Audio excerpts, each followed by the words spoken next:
There's nothing unique about games exploring grief. In fact, it's one of the most ubiquitous themes across the medium today. However, Close to the Distance not only touches on it in a way with a certain magic and nuance that is utterly gutting, but almost life-affirming too.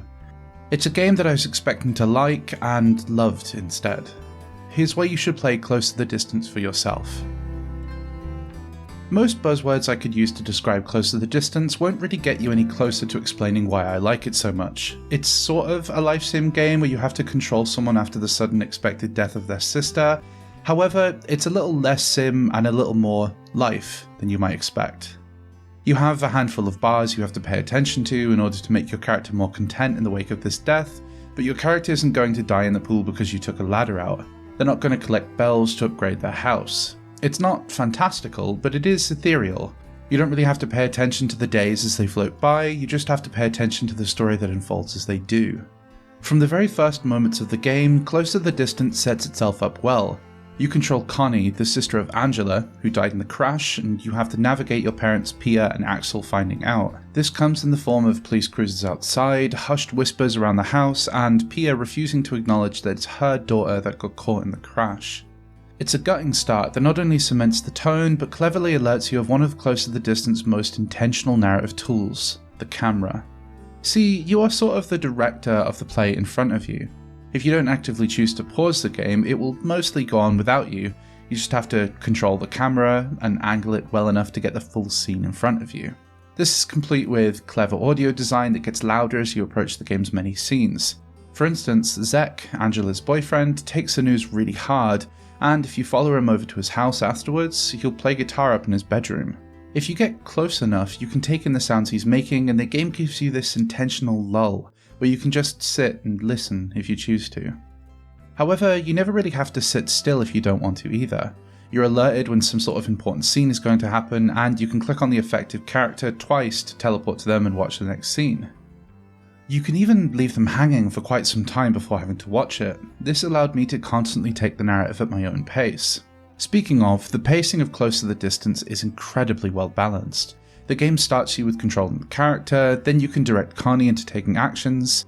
As you start to get the hang of helping just one person, you get access to much more. The game's central gameplay mechanic is a very pretty metaphor for what the dead leave us behind. You sort of play as Angela, helping others throughout their grief and supporting those around them. This can lead to a much slower endgame as you start to let people lead their own lives in the way they see fit. I could see why someone might dislike this relative slowdown, but I adore it and find it rather beautiful. Ultimately, grief hits everyone in very different ways, and the way Close to the Distance tells this is wonderful. For instance, Galia, the town's physician, had a bit of a rocky relationship with Angela near the end, as she had an autoimmune condition that stopped her from ever leaving the small town of Yesterby. Galia had to be the bearer of bad news and felt a lot of doubt and guilt after Angela's death.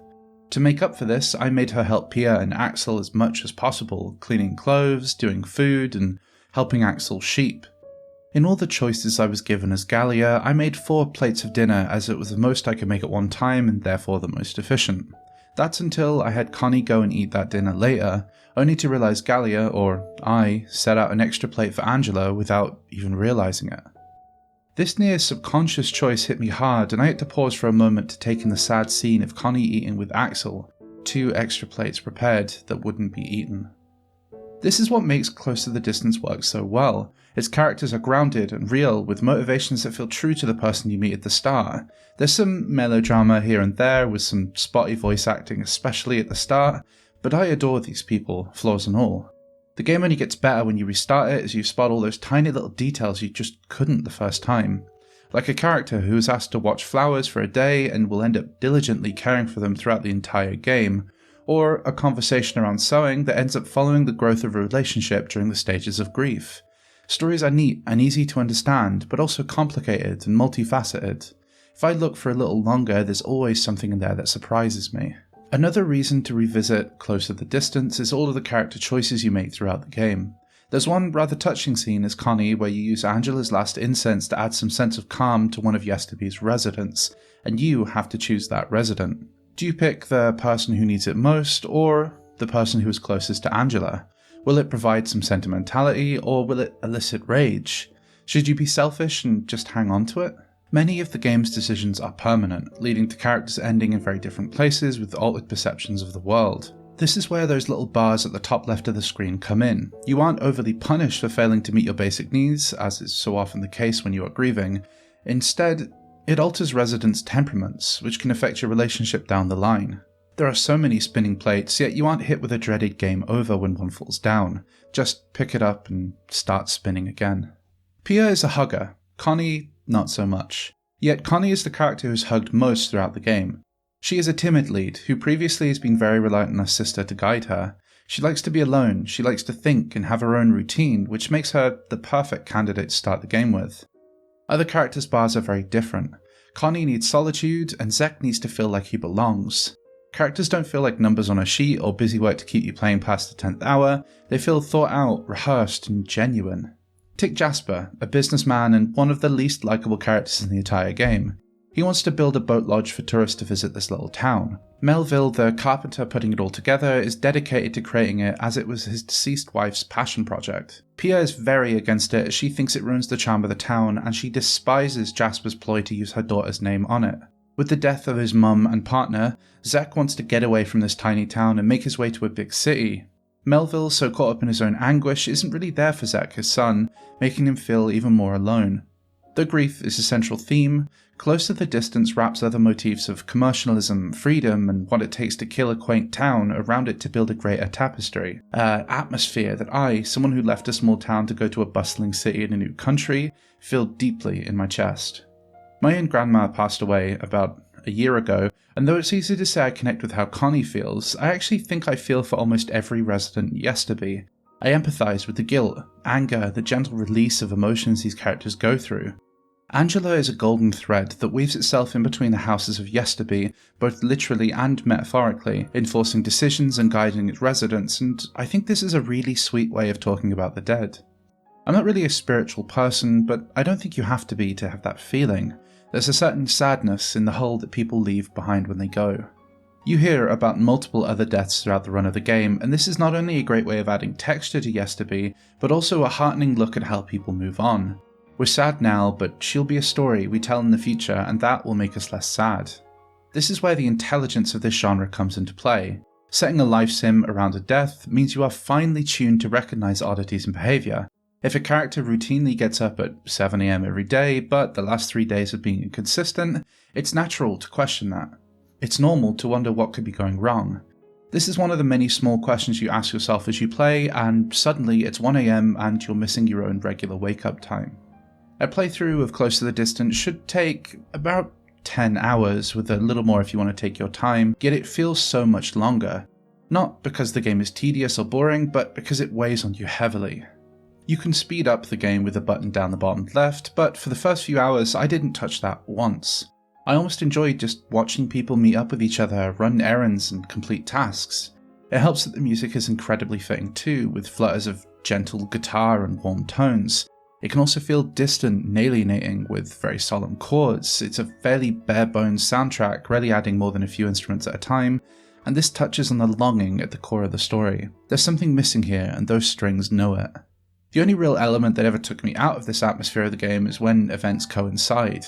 Most important moments won't play until you watch, yet they will do so automatically if it happens next to your current event.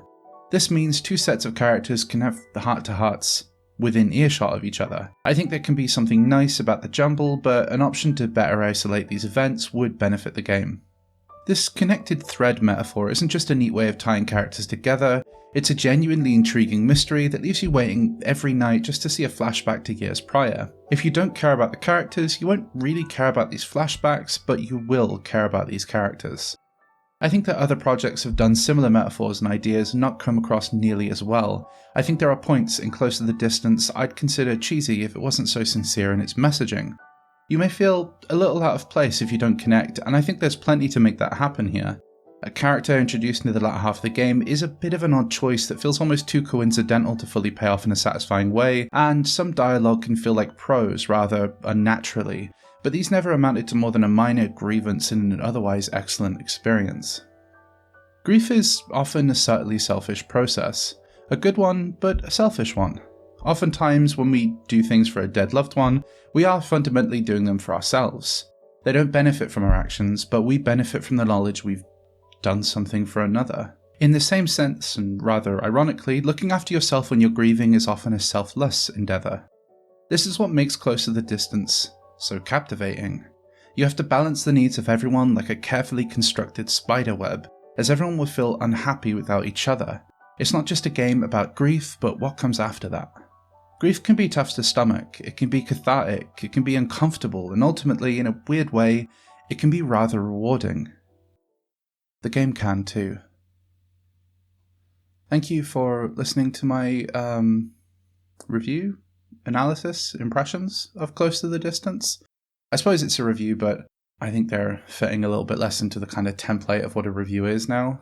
Either way, if you enjoyed it, please do give it a like and subscribe. We've passed 500, which I just can't believe. I think that's, I feel very lucky and very excited to see what else we can do with this channel. If there's any other games you want me to check out, just let me know and maybe I'll have a look. Yeah, please subscribe. Thank you for watching.